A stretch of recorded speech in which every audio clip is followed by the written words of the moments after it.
जातिगत जनगणना का आंकड़ा सार्वजनिक हो गया।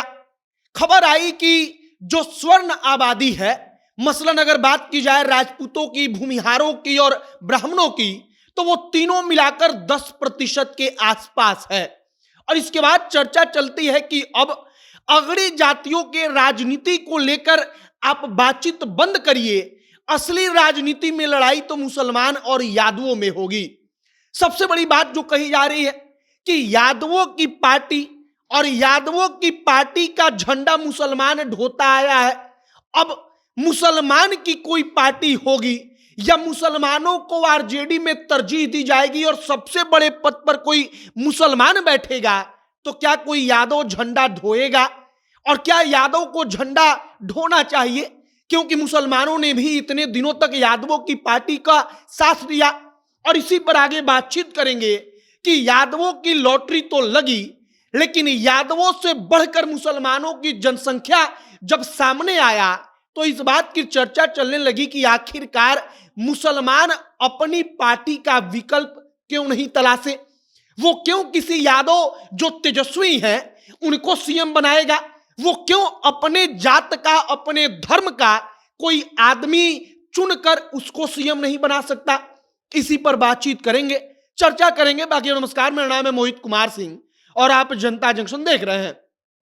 यह वीडियो रोडवेज ऐप के द्वारा प्रायोजित है। रोडवेज बिहार का एक ऐसा स्टार्टअप है जो आपको वन वे टैक्सी राइड और कार पुलिंग की सुविधा बेहद ही कम पैसों में उपलब्ध कराता है।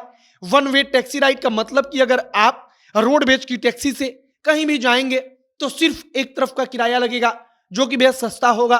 तो अगर रोडवेज के साथ यात्रा का आनंद लेना चाहते हैं तो अभी प्ले स्टोर पर जाइए, वहां पर रोडवेज नाम का ऐप होगा, उसे डाउनलोड कीजिए और यात्रा का आनंद लीजिए।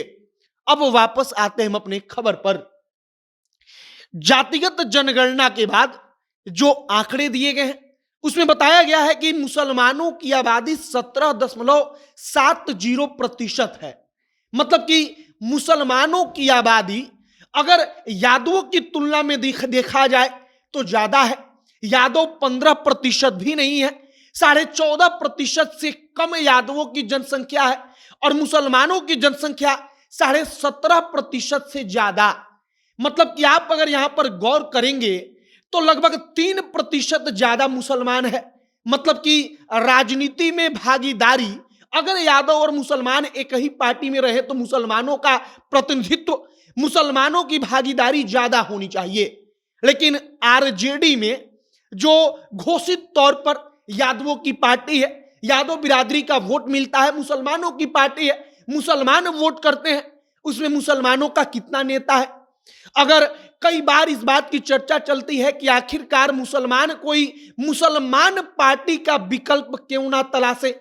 बात बिल्कुल सही भी है कि अगर मुसलमान से कम होकर यादव इस राज्य का सीएम बन सकता है, वह सीएम बन सकता है, वह एक पार्टी चला सकता है जो राज्य की सबसे बड़ी पार्टी हो, तो अगर मुसलमान अपनी पार्टी एक बनाए या किसी एक पार्टी को अपना पार्टी माने, जो पार्टी उसको आगे बढ़ाए, तो क्या वह पार्टी सबसे बड़ी पार्टी नहीं बन सकती? इन तमाम चीजों को लेकर चर्चा चल रही है। कहा जा रहा है कि जो ओवैसी की पार्टी है शायद वो गेम चेंजर साबित हो सकती है बिहार की राजनीति में, क्योंकि यहां के मुसलमानों को एक बात तो पता चल चुका है कि आप वोट दीजिए आरजेडी को, लेकिन आरजेडी में डिप्टी सीएम कौन बनेगा? तो यादव।